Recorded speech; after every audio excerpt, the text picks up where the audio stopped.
What is going on, everyone, and welcome back. What a week of new comics. I am so pumped to talk about this week's top 10 list with you guys.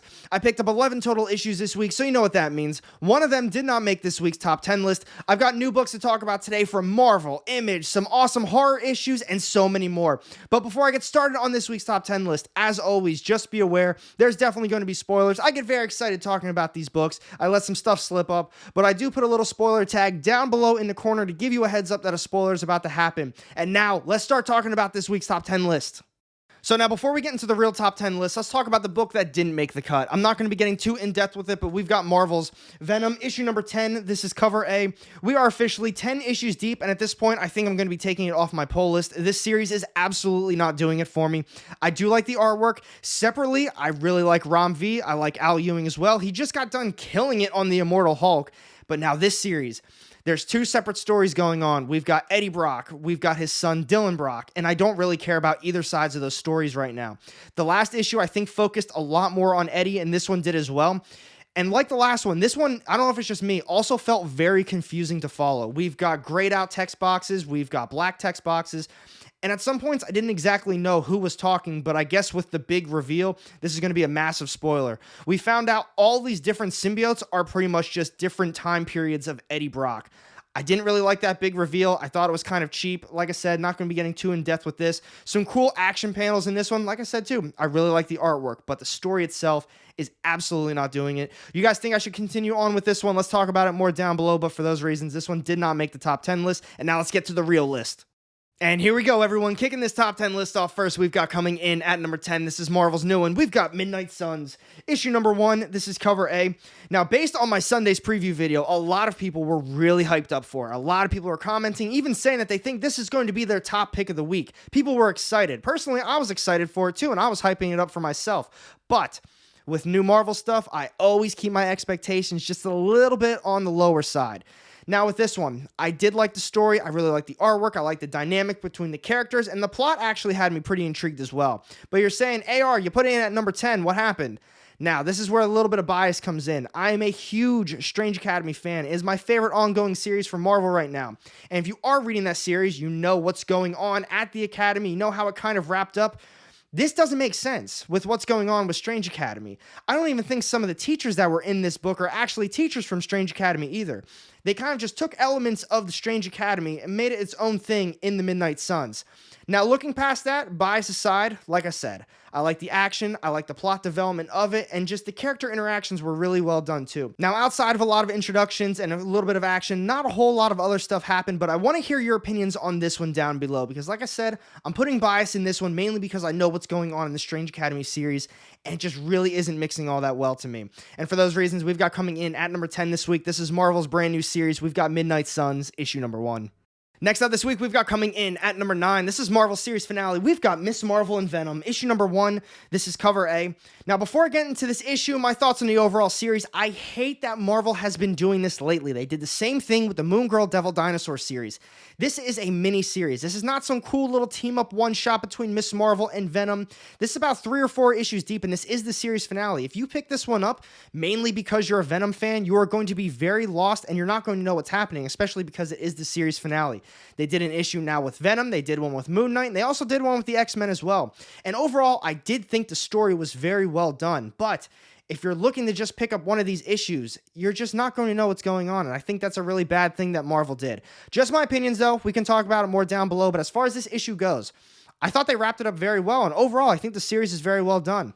We've got Miss Marvel. She's trying to figure out what's going on with these robotic bugs, who's behind everything. You find out a lot of info. They don't wrap it up completely well. They kind of leave it a little open-ended, which leads me to believe that that's going to be a new villain for an upcoming Miss Marvel series, which I'm going to pick up as well. I'm a big Miss Marvel fan.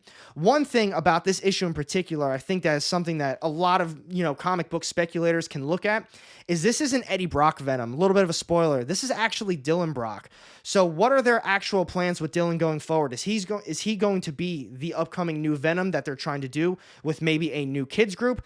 I like that. I want to see what they do with it. Just my opinions. And for those reasons, we've got coming in at number 9 this week, Miss Marvel and Venom, issue number 1. Next up, coming in at number 8, this is Marvel's series. We've got Spider-Punk, issue number 5. This is cover A, and for those of you reading this one, this is also a series finale. And honestly, this series was way better than I thought it was going to be. Admittedly, I went into it kind of with lower expectations and open mind. I thought it was just going to be a cheap and cheesy, just a Marvel cash grab. But I thought it was so good. I love the just storytelling, the artwork. They went with a punk rock grunge style art that works so well with the story. Each issue, it didn't exactly read like a one-shot because they did have a plot that they were following, but they were on a tour and they kept going to a new city, fighting bad guys, trying to play some music, and we got introduced to a new punk rock character in every single issue, and I thought this last one really wrapped everything up extremely well. I'm excited to see what they do next for the Spider-Punk and the whole Spider-Punk gang. Now, I will say, too, I am quite biased. Spider-Man's one of my favorite characters. I also love punk rock music. Put them together, I'm most likely going to be pretty satisfied no matter what, especially because they threw some of those little lyrics in there and just punk rock phrases. I loved it. If you're a fan of all that stuff, definitely pick this one up. But overall, just a Spider-Man fan, try it out for yourselves. Let's talk about it more down below. But for those reasons, we've got coming in at number 8 this week, we have Marvel's Spider-Punk, issue number 5. Up next, coming in at number 7, this is Marvel's Predator, issue number 2. This is cover A.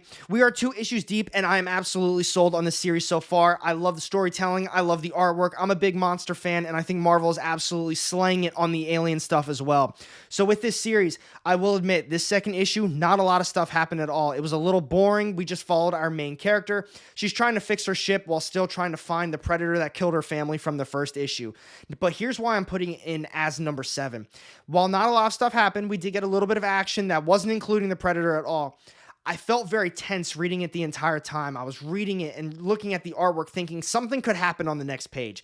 This next page, something could absolutely pop off. And then when they hit the area that she was supposed to go to and it was dark and it was creepy, I was just waiting. But the next issue, I think, is when everything is going to pop off. I'm so pumped for it. I want to hear what you guys thought about this one too. Like I said, big monster fan and was just so tense when I was reading it the entire time.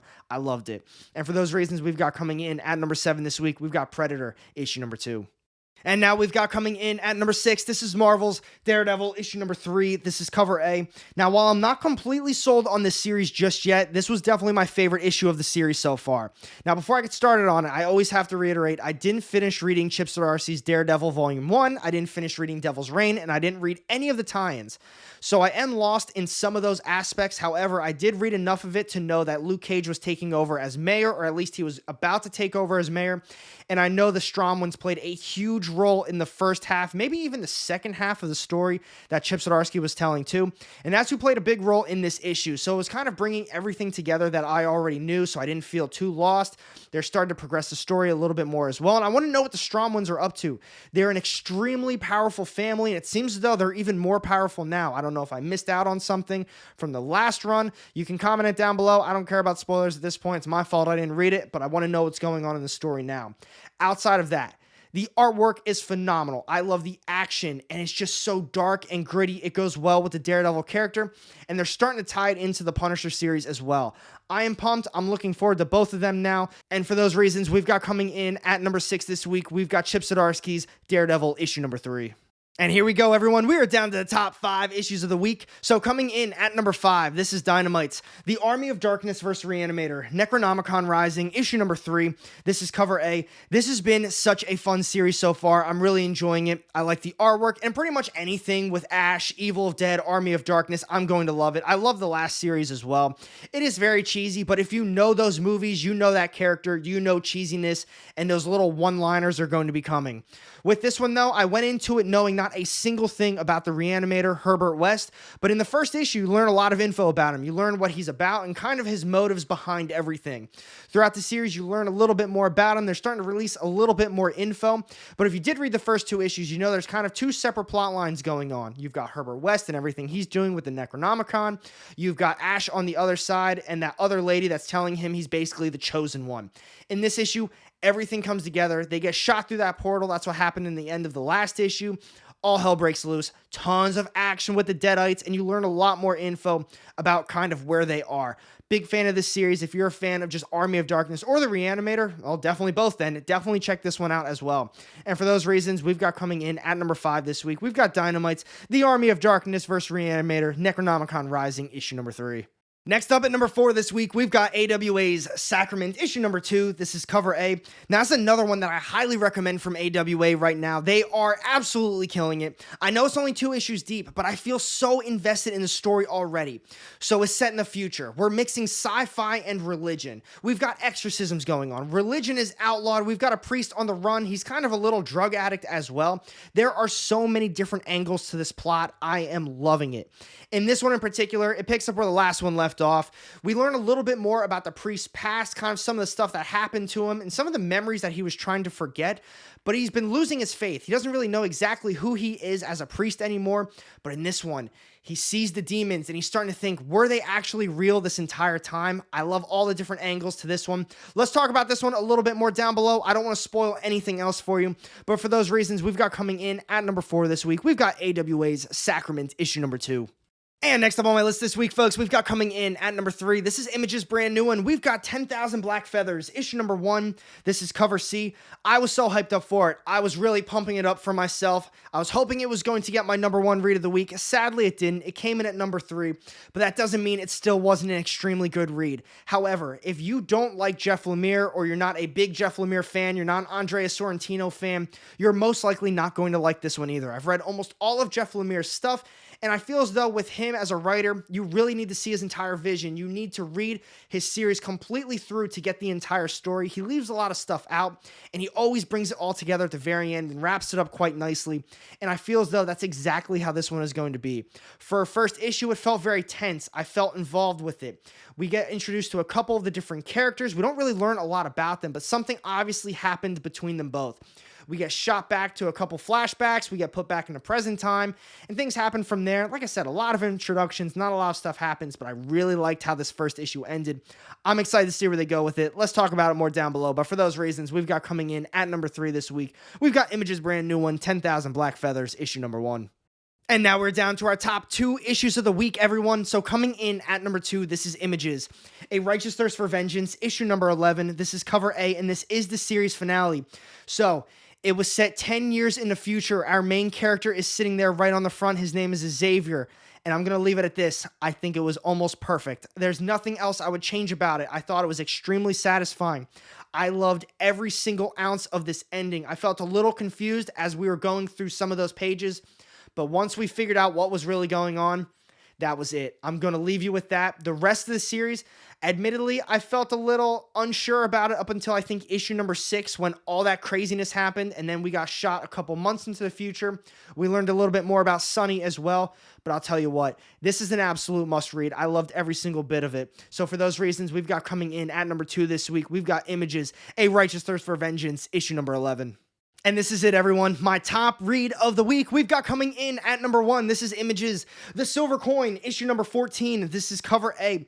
I love this series. I cannot stop hyping this one up enough. Outside of that last issue, this series does not miss at all. And I'd be willing to say every one of these issues just one-ups the last one, and they just keep getting better and better and better. I'm not going to be getting too in-depth with this one. You guys already know it's a horror anthology series. It all deals with the silver coin.